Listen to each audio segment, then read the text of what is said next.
So have you ever cried in silence when you've said everything is okay, everything is fine? Have you had to act strong while your bank balance is laughing at you because it looks like a joke?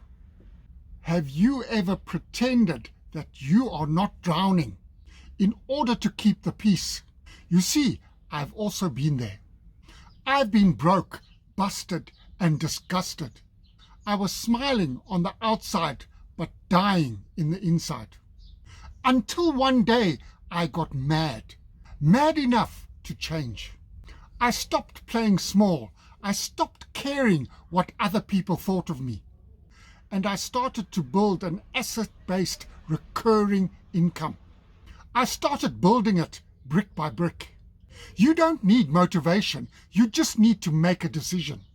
And if you are sick and tired, I want you to type in the comments, enough is enough.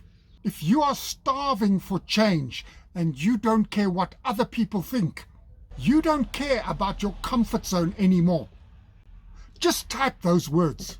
Then rush to my profile, click on the link, and get started on your journey to financial freedom.